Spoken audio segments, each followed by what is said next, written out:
What's good, everyone? Chris here. And what a debut to the season we had. That was a crazy episode. So much action, so much ups, so much downs, and I gavolt that video's big. Alright, time to address that. That was a 2 a.m. rush job. I was super tired, and I rambled. So I'm gonna try to never make anything that long ever again, I promise. That was... Oh, that was a mess. Alright, so you know what? Let's just get right into it.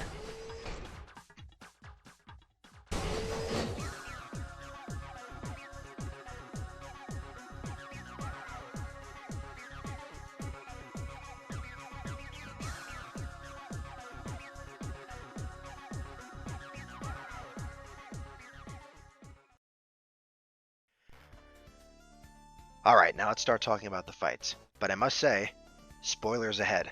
If you haven't seen the first episode of the new season of Battlebots, I recommend you stop watching this video and go watch it. I'm going to be spoiling every single fight, and who won every single fight, and how they won every single fight. And if you don't care, well, sit tight. Sawblaze vs Minotaur. It's a great thing when your bot just does what it's supposed to do.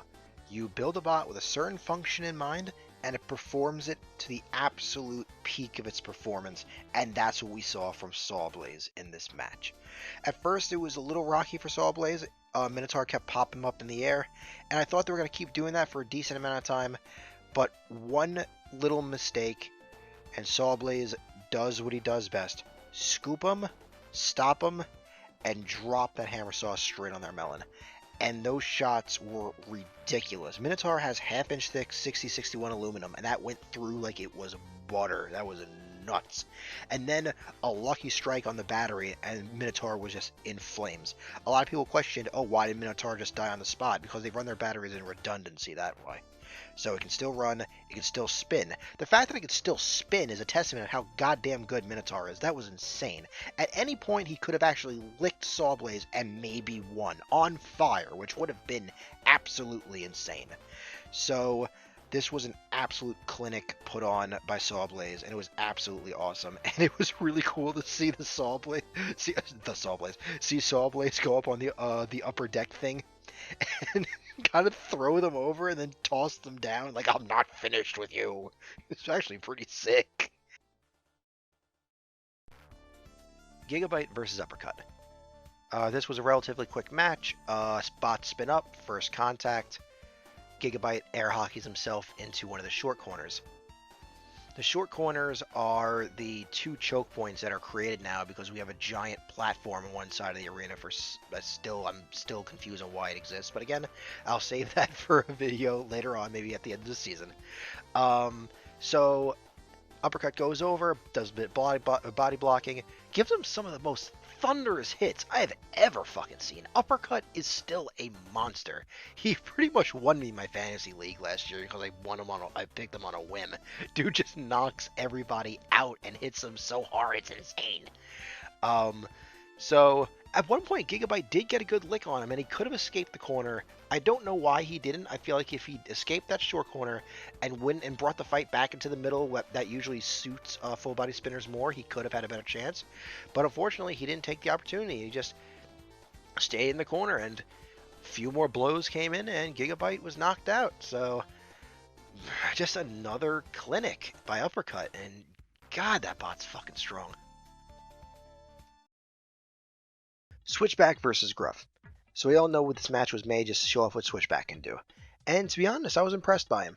Out of all the rookies that are debuted within like the past 2 years, I think he's in like the upper echelons of them, like the good side. I think there's a lot of potential with Switchback. I didn't know his blades were, I guess by looking at it in hindsight it makes sense. His blades are adjustable, so he can move them any place he wants to fit his need. I thought he had a decent amount of power. He drove decently well. And I know a lot of newer bots have drive issues, and he seemed to be pretty good. Gruff just smothered him. Gruff just gruffed him. He just did what Gruff does. Gets in your face, cooks you, flips you, puts you off balance, all that good stuff.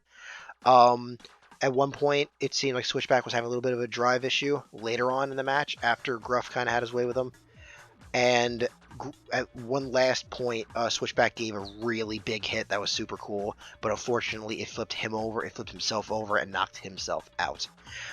This match wasn't spectacular, not a lot of stuff happened. Like I said, it was really just an exposition to show what Switchback can do, and I was genuinely impressed. I am happy this bot is here, and I want to see what he can do in the future. So, yay!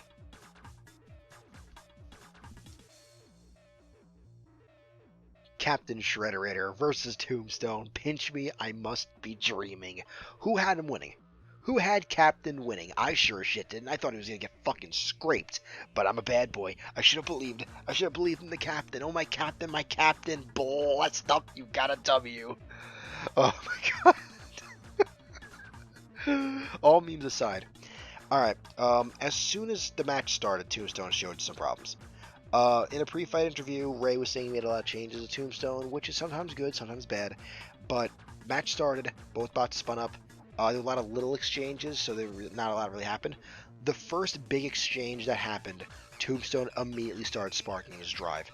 His wheel was stalling, he had a problem driving, he was turning into a light show inside of his drivetrain. It was crazy. The second big impact, after a few more light trades, Tombstone might as well have just exploded. His bot was on fire. He was crazy. Captain showed a lot of fight sense in this match.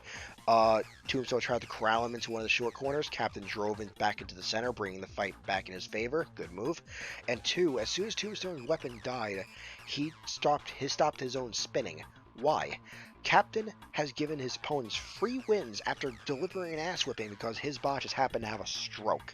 So he just said, you know what, I'll play safe and stop spinning, and turn this into a pushing match. And Tombstone eventually died. This was great fight sense from Captain, and let's be honest, Ray's a genius. He's going to figure out what's wrong. He's probably going to slaughter the next two people he fights. But I hope this bodes well for Captain, because, oh, my Captain, I love you. Free shipping versus Blacksmith.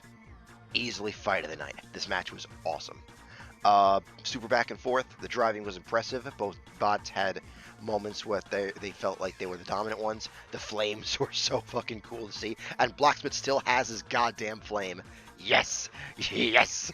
Thank you, Blacksmith, for still being one of my favorite hammer bots of all time. You might not be a traditional hammer, but in the heavyweights, that just don't do it no more. You gotta be a power hammer. Or saw hammer, or whatever the fuck those things are called.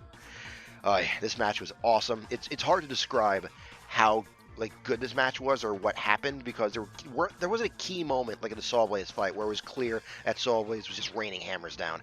It was super back and forth. You were a little confused on who's going to win. Went to judges, and this was fun. If you haven't seen this, you gotta see this shit. This was good. This was good. Pain Train versus Deep Six. Not much to talk about here. Pain Train still seems to be having some driving issues. He opened up with a box rush and then stopped nowhere close to where he wanted to stop. I don't know if it was because the energy of his weapon or if he had low traction on his tires. I'm not exactly sure what happened there. But it seemed to be a trend in the fight that he couldn't get the angle he wanted to on Deep Six. There was a little bit of meandering in the fight to get the right angle, and then Deep Six eventually caught him with a humongous hit that sent him across the ring. Top plate off, battery flaming on the screws. It was a pretty sick knockout. Evan will figure it out. He's a smart guy. I'm sure he'll deliver a good performance for the next two matches. So, Deep Six knockout. And now we come to your main event, Hydra versus last year's champ, Endgame. Endgame doing his biggest salad fingers impression by putting on these comically humongous forks, which I thought were awesome. After the first big flip of the match, Hydra's pump broke, according to Jake Ewart, and then that means the arm couldn't go back down and do any more flipping. Sadly for him, it turned into a pushing match versus salad fingers with a giant disc. So after the first big hit, Hydra just went to sleep. There wasn't much to say about it, just the unfortunate incident of the pump, and that's what just put Hydra to sleep. So endgame knockout.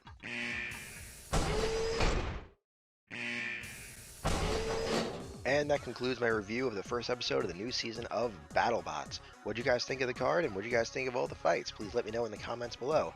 No, I did not put the deadlift versus jackpot fight on here because they didn't put it up on YouTube yet, and I absolutely refused to wait for it. The match was probably a dumpster fire anyway, but we'll have to see. If you guys like this video, please give me a thumbs up and consider subscribing. Remember to ring that bell because YouTube is fucking garbage. Hopefully the rest of the season is just as exciting as this episode was, and I can't wait to take you guys along for the ride. So, I'll see you next time. Peace.